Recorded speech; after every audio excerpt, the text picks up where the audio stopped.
Hello and welcome to Blytheweigh Business News.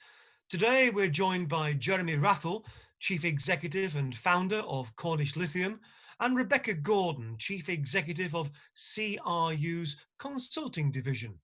We're going to be talking about supply chains for electric vehicles, and the impact upon those of things like Brexit, global tensions in trade as Mr. Trump does his thing and China does its thing, but not least the impact of the COVID pandemic, which has caused certain countries just to close down and severely impact international trade. Jeremy, I mean, you're there down in Cornwall, you're hopefully going to be producing lithium from the naturally occurring saltwater brines in the granite under Cornwall. So Yeah. looking slightly to the future, when you're producing the lithium, how important do you think that looking at the COVID thing that's happened recently, supply Mhm. chains, if the UK had to be bringing lithium in from outside this country, what kind of problems would that cause? How much benefit will it be that we've got our own lithium under Cornwall? Well, it's a great question, Tim. Thank you. The UK, up until now, up until the COVID crisis, really has relied on bringing in commodities, importing them, and to a certain extent, that becomes somebody else's problem. But during the COVID crisis, I think it became very apparent that that sort of policy is no longer appropriate because supply chains can instantaneously be turned off if a country goes into lockdown. So really, with the country already producing about 1.2 million vehicles and transitioning that to electric vehicles, it's become apparent to government that we need to focus on commodities such as lithium, which go into the electric car battery. And if we were to produce 1.2 million electric vehicles, we calculate we would consume, and in fact, quite a few government, in fact, Faraday Institute presentation the other day was about 50 to 60,000 tons of lithium carbonate equivalent per annum, which is about a fifth of global supply at the moment. That is quite staggering. That includes Chinese demand, et cetera, et cetera. So really, it is a huge issue if we don't have security of supply. And that's why we're trying to at least offset some of that demand, that requirement, by hoping to produce lithium in Cornwall. Rebecca, just coming to you, presumably where you sit looking across all the commodities across global demand and global supply, this is something you're seeing not just in the UK, but around the world. Yeah, it's been a feature, and particularly in the automotive sector, that we've seen since COVID. I think institutional memory is perhaps a little short because back when we had the spike in the rare earth prices in 2008, there was a lot of talk about the need to localize supply chains, or at least regionalize supply chains. And I think that's possibly more where I sit on the regionalization. And that was around the ability to source magnets, which go into the motors, which go into the electric vehicles and the wind turbines. So that there are ongoing issues. I think this time we've not seen it so directly. I think it will come as the electric vehicle market grows. And I think there are examples. So if we look at the lead battery industry, it's a very mature industry. And if we look at how it's developed over time, they've really settled into a closed loop regional market that lets people rotate the material exactly where they are, and be less dependent on global supply chains. So there are both examples of price spikes where we haven't done anything, and then also cases where industries that, as they become more mature, sort themselves out into a more regional model. Okay. Now, obviously, the car and vehicle manufacturing industry has been important to this country for, I know, the best part of a century. Yeah. Thanks to people like Cornish Lithium, one part of the battery component is going to be covered. That lithium will be done. But Rebecca, if the UK is going to be important for the UK to have local supply chains, does the UK have access to any other parts, any other metals and minerals which could go into those batteries? In country? In country, yeah. Yeah, so we'd be looking at the secondary market then, wouldn't we? So we'd be looking at the recycling of cars as they come to the end of their lives. And that really is important, because what you've got is a source of material that is impossible to landfill. It's regulated. You have to treat it. It's very high value, particularly the nickel and cobalt elements. And to be able to recycle that close to where the waste is produced, i.e. in country, becomes very important. It's an insurance risk to transport it. So again, going back to the lead industry, you've got the same thing where end of life batteries need to be recycled close to the source at the point at which they become end of life, and that enables a real closed loop to come. So I think over time, well, we'll go through the ramp up phase when we need more and more primary material, and then that will slow down and you'll end up with a secondary market that will be very strong and will enable the UK to be increasingly self-sufficient as long as that cell manufacturing recycling and cell manufacturing sits in country.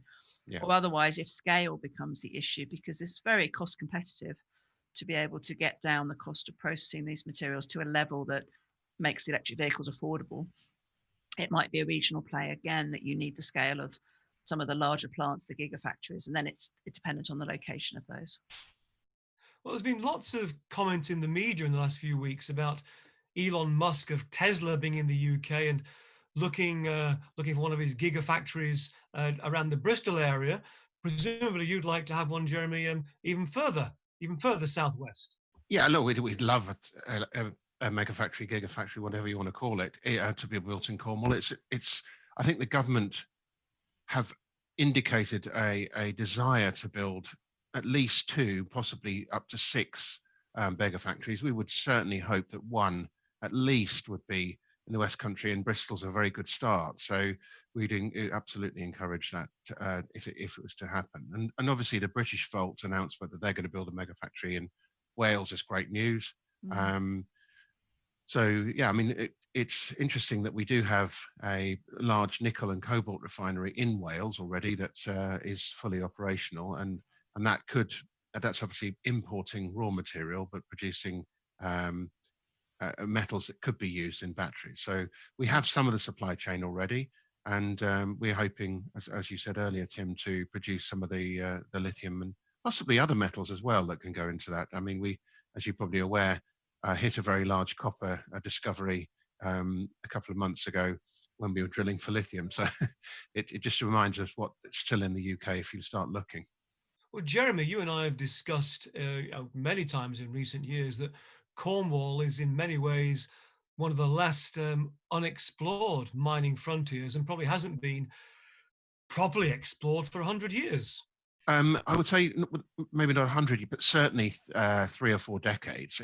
When the tin crash happened in 1985, the failure of the International Tin Council, Cornwall basically shut down. The last mine, South Crofty tin mine, shut down in 1998. And since then, there's been very little exploration, a bit of airborne work, but hasn't been much used, and a bit of exploration by a couple of companies. But it certainly is coming back. And obviously ourselves, Strongbow and others are starting to explore the county once again and finding some amazing stuff. Lithium was in fact mined in Cornwall. We know that for an absolute fact. Early in or late in the 19th century, or possibly early in the 20th, for pyrotechnics, fireworks, and possibly during the Second World War for submarine air conditioning. So it's nothing particularly new. It's just us looking again in light of the electric vehicle revolution. Is there a chance of cobalt in Cornwall? I heard there's a geological continuation through from Finland under that part of the UK down to sort of Brittany. Absolutely. I mean, we have discovered 50 known occurrences of cobalt in Cornwall. Whether they're big enough or economic is very early to say, but some of them are quite fascinating. There were 2 primary mines for cobalt in Cornwall. Just how big they were, very difficult to get an absolute handle on that. But yes, it's here. Yeah, which is a very good example, isn't it, when we talk about supply chains and having it on our own doorstep? Because you guys are experts, but from my knowledge, the other primary source globally of cobalt has been the DRC, which is perhaps somewhere you may not want to buy your cobalt from. So that's kind of half of the challenge. So part of this is the COVID supply chain issue where people start to look at it. But then the second half is where else you might get materials from. And if you start looking at carbon emissions, for example, which is a big subject we're looking at, the distance that a lot of the materials travel. So it's not just the possible breakages in the supply chain linkages around the world. It's the sheer distance that the materials travel. Absolutely. So if you have cobalt ores coming out of Congo, they then go to China, they get processed, they might go to Korea and be turned into chemicals, they might then go back to China to become a battery, or go to America to become a cell. It's very, very large distances that need to be put in. So once carbon accounting is mandated more widely, and maybe carbon border tariffs come in, which is what we're seeing heavily discussed in the steel industry, it might beholden the automotive companies just to look a little bit at how far this material travels. Absolutely. Yeah. Now, we do seem to be living in an era where single issues dominate the national debate. And clearly this year it's COVID. Last year, if you remember that, it was a thing called Brexit. If you remember Brexit, and we couldn't wake up in the morning, listen to the radio or open a newspaper before it was all about Brexit. So Brexit hasn't gone away. It's still an ongoing process. So can I just ask Rebecca initially, because you're looking at this regional, and let's talk a European view, implications for supply chains, for electric vehicle markets and others, of what happens when Brexit really bites? Yeah, it's interesting, isn't it? To be honest, a lot of it still comes direct from Asia. So at the moment, right now, I wouldn't say there was a huge impact from Brexit on the UK EV market. It might be a more interesting question when it comes to the electrical supply and the power supply and the parts for the power network that's needed to feed the EVs. So at the moment, as the parts for the EVs are coming with the magnets, and even the motors, I believe, are coming directly in from Asia, so not affected. But the whole power supply network, the cross-border transport of power, all of the sort of infrastructure needed to actually charge up the vehicles, I think that would be the part where Brexit possibly plays a larger issue, where the wiring cable's made, and a lot of that is a cross-border European. Right. Yeah. Right. Now, if we were running the country, okay. Wouldn't that be fun? No. No. The government has recently committed to being carbon neutral in 30 years' time, so net zero by 2050. So if we were running the country, Jeremy Wrathall, what do they need to start doing right now, to achieve that? Well, I think you've seen a lot of announcements. We were talking about the EU earlier, but you've seen a lot of announcements from the German government, from the French government, that they are making massive commitments to electric vehicles and to the supply chain. It's very notable that Europe currently produces no lithium whatsoever for a battery grade, for sure. So what would I do? I would try and make I'd try and make the UK the battery materials hub for Europe, because we do absolutely have the right geology here. It's just been neglected for a very long time.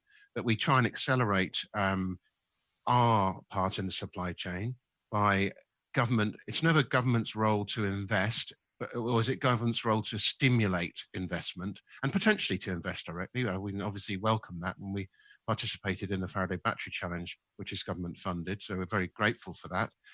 But it was more a sign of government's commitment to its own country, that we don't sleepwalk into a disaster where we lose our automotive industry, we lose the opportunity to supply raw materials to ourselves and to Europe, and really to reevaluate our own geology and not look overseas and sort of miss out on that value chain, which could be a really amazing opportunity for the UK. That's what I would do. I would stimulate that side, as well as electric vehicles in general. Okay, Rebecca? I'd possibly almost come at it from the other side. So I mentioned a little bit about the green power side. If you're going to have electric vehicles, you can't charge them off coal. It's self-defeating. So you've got to have a very, very green supply base. And what we know about green supply bases is they're much less stable than having a coal-fired power station. So for me, there's a huge investment in stationary storage, which would enable the electrical industry to rely more on the green power sources, which are inherently variable, and also to cope with the increased variability you get from plugging in EVs. It's not like plugging in a toaster. It has a much greater impact on the network in terms of the frequencies and in terms of the other supply to plug in and plug out electric vehicles. It's very disruptive, in fact. So the network needs to be stabilized, and that is potentially, it's a huge use for that lead that's coming out of cars. It could be vanadium, it could be lithium, lithium iron phosphate or lithium ion the higher value Yeah, materials. absolutely. So there's a huge need for that. And then also the infrastructure. So the wire and cable needed to take that electricity to where the consumer needs it to plug in their car. And once you facilitated that, I think you'll get an upswelling of demand, which will stimulate the EV market. So I think coming from both sides gives you what you need in the market, but one without the other doesn't work. I agree, absolutely. So look, we're all convinced that, and rightly so, the EV market's going to grow exponentially in the next few years. So just in conclusion, Jeremy, if I can come back to you, what's that going to mean for demand for lithium over the next few years? Yeah, well, everybody you listen to at the moment, I think we are in a slight overcapacity state. This year, maybe next year, but that shouldn't lull people into a false sense of security that, oh well, it's all fine. Because the biggest, I personally would love to meet the person who told government that lithium is an abundant element. It is, but it's in an economic deposit. It certainly is not. It's very, very difficult to find deposits with enough lithium concentration to make them economic.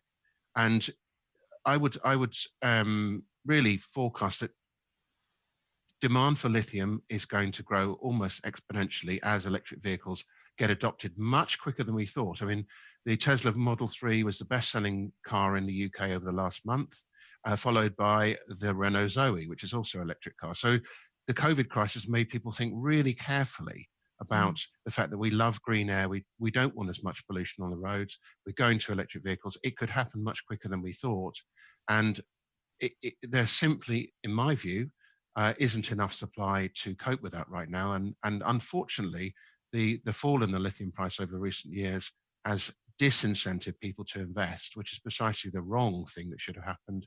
There should have been more investment waiting for that demand spike that is coming, in my view. So I think that's what I would say. Rebecca? Yeah, I have a similar view actually. So the slight oversupply at the moment, and we actually foresee that being consumed by the market with the very strong growth over the next sort of to 2024. There will be some new entrants, we think, largely brownfield in that period, and that does mean that it doesn't fully support price increases that might incentivize greenfield. But the next patch of time after that, with the growth continuing, there will be a need, in our view, for greenfields to come back into the market, and that will likely cause another price spike. It's quite hard to call when that price will come, and also then the behavior of the market around deciding which are the economic deposits and which are the less economic deposits becomes really important, because as we've seen this time, a lot of people felt theirs were the most economic deposits in the world, and yet they haven't all survived through the current growth period.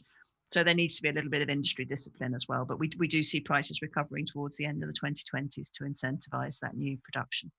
So it's almost perverse, Jeremy, that a thing like COVID, which has been a horrible thing for the entire world to go through, a thing like COVID might actually drive or accelerate a benefit, an environmental benefit, which is the move to electric vehicles. Is that what you fundamentally a consequence of COVID is the acceleration towards EVs?